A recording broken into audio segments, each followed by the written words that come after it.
बिहार का पूर्णिया जिला और एक ऐसी खबर जो दिल दहला दे। यहाँ एक पूरे परिवार को जिंदा जला दिया गया।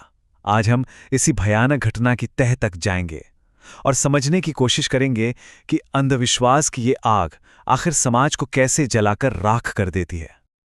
ये कोई फिल्मी कहानी नहीं है, ये एक बेहद क्रूर हकीकत है। बिहार के एक छोटे से गांव में एक भीड़ ने पूरे के पूरे परिवार को आग के हवाले कर दिया। यही तो वो सवाल है जो किसी के भी जहन को परेशान कर सकता है कि आखिर ऐसा क्या हुआ कि पूरा का पूरा गांव किसी परिवार का दुश्मन बन गया। चलिए आज की इस पड़ताल में इसी सवाल का जवाब ढूंढते हैं। तो चलिए सबसे पहले ये समझते हैं कि असल में उस दिन हुआ क्या था। ये कहानी है बिहार के पूर्णिया जिले के एक गांव टेटगामा की। जो फैक्ट्स हैं वो सीधे सीधे दिल दहलाने वाले हैं। पूर्णिया के टेटगामा गांव में एक परिवार के 5 सदस्यों को पूरे गांव के सामने जिंदा जला दिया गया। और जानते हैं वजह क्या थी? सिर्फ एक शक, तंत्र मंत्र या काले जादू का शक। तो सवाल यह है कि बात यहां तक पहुंची कैसे? इस भयानक हिंसा के पीछे की वजह क्या थी? आइए इस कहानी की पहली परत हटाते हैं। देखिए, इस पूरे मामले के सेंटर में है झाड़ फूक।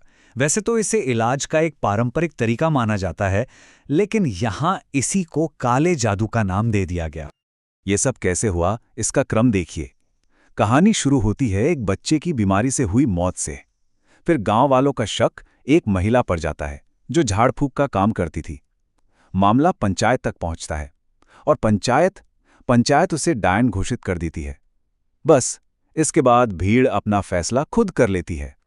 लेकिन ये घटना सिर्फ अंधविश्वास का नतीजा नहीं थी। इसको हवा दी उन गहरी सामाजिक समस्याओं ने जो वहां दशकों से मौजूद हैं।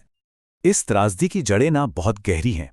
पूर्णिया बिहार के सबसे पिछड़े जिलों में से एक है और टेटगामा गांव जहां ये सब हुआ वो एक आदिवासी इलाका है जहां अंधविश्वास की जड़ें काफी मजबूत हैं। और इन सब के ऊपर बिहार का एजुकेशन सिस्टम, जो बेसिक सुविधाओं के मामले में भी देश के बाकी हिस्सों से बहुत पीछे है। तो बात साफ है, ये सिर्फ लॉ एंड ऑर्डर का फेलियर नहीं है, ये हमारी शिक्षा व्यवस्था पर भी एक बहुत बड़ा सवालिया निशान है। क्योंकि जहां शिक्षा की रोशनी नहीं पहुंचती, वहां अज्ञानता और अंधविश्वास का अंधेरा बहुत आसानी से फैल जाता है।